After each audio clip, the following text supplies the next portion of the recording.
Last ब्लॉगमध्ये मी तुम्हाला बोललेली की गौरीची ओटी जी आहे ती नीरांच्या खाली ठेवलेली आहे, तर ती इथे ठेवली आहे.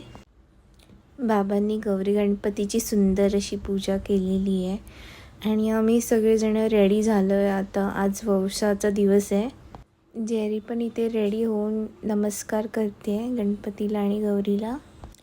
इथे वौशाची सुपं ठेवलेली आहेत आणि आता त्याच्या आतमध्ये काय आहे ते मी तुम्हाला दाखवते. ह्याच्या आतमध्ये जी पानं आहेत ना, ती पालेभाज्या फळभाज्यांची पानं आहेत आणि विडा ठेवलेला आहे, काकडी ठेवलेली आहे, फळ ठेवलेलं आहे, फूल घातलेलं आहे. आणि आता आम्ही सगळे रेडी झालो आहे ते पण मी तुम्हाला दाखवते. आईचा हा लुक आहे आजचा. त्याच्यानंतर इथे निलेश बसलेत, मोठी आई बसली आहे, मोठे बाबा बसलेत. अजून बायका येणार आहेत ओसायला, त्यांची आम्ही वाट बघतोय. इथे वहिनी पण बसली आणि दादा पण आहेत. आणि आता मी तुम्हाला आमच्या बाबांचा आजचा लुक दाखवते. सर्व बायका येईपर्यंत आम्ही थोडं फोटोशूट करून घेतो सगळे फॅमिली मिळून. इथे बाळूदादा आहे, निलेश आहेत आणि राजूदादा पण आहे आणि शीलावहिनी पण बसलेले आहेत. पाऊस ऑलरेडी येऊन गेला आहे आणि आता थोडं ऊन आलं आहे, तोपर्यंत आम्ही बाहेर जाऊन फोटोशूट करून घेतो. आई बाबा दोघांनी पण मॅचिंग केलं आहे.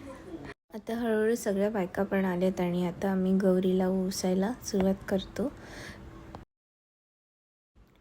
गौरीला सुंदर अशी वेणी घातली आहे, फुलांनी पण सजवलं आहे आणि पूजा पण करून घेतली आहे. आता इथे मोठी आई आणि आई दोघीजणी ओसत आहेत. त्यानंतर आम्ही सगळेजण ओसून घेऊ.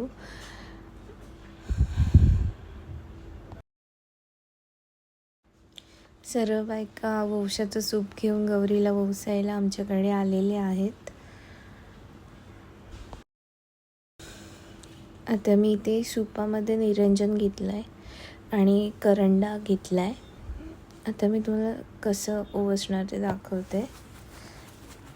पहिलं गौरीला मी हळदी कुंकू लावून घेणार आहे आणि त्यानंतर 5 वेळा ओवाळणार आहे. कोकणामध्ये गौरीच्या आगमनानंतर ओसा भरला जातो.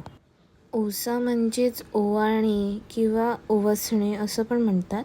लग्नानंतर ज्या वर्षी गौरी पूर्व नक्षत्रामध्ये येतात तेव्हा घरातील नववधूचा पहिला ओसा करण्याची पद्धत असते.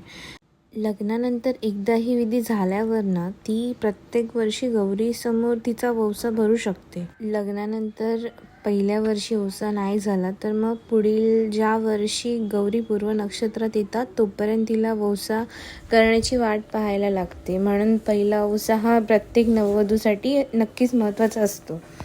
आता मी इथे गणपतीला पण ओवाळून घेतलं. आता मी इथे घरच्या देवाला 5 वेळा ओवाळणार आहे हळदी कुंकू लावून. आता ओसा का भरतात ना ती पण मी तुम्हाला थोडक्यात सांगते. ओसा भरणे म्हणजे लग्न झाल्यावर नववधू आपल्या सासरच्या कुळात प्रवेश करते आणि ती नववधू यापुढे सासरचे कुळ घेऊन पुढे जाणार आहे आणि त्यानंतर सासरच्या प्रत्येक समारंभात त्या नवीन सुनेला मान सन्मान मिळावा या उद्देशाने ओसा भरला जातो.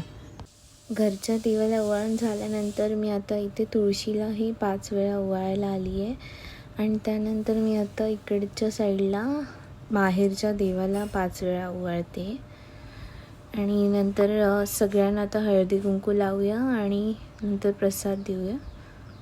आता हे जे ओसायचं सूप आहे ते आईवडील, सासू सासरे, काका काकू, मामा मामी, दादा वहिनी अशा घरातील मानाने मोठ्या असलेल्या मंडळींना ही सूपं दिली जातात आणि या सूपाच्या बदल्यात आशीर्वाद, पैसे आणि भेटवस्तू घेतल्या जातात त्यांच्याकडनं.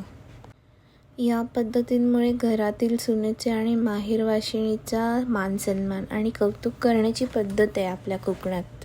आता गौरीला नैवेद्य दाखवून आम्ही पण जेवून घेतो आणि हा व्हिडिओ मी इथेच एंड करते.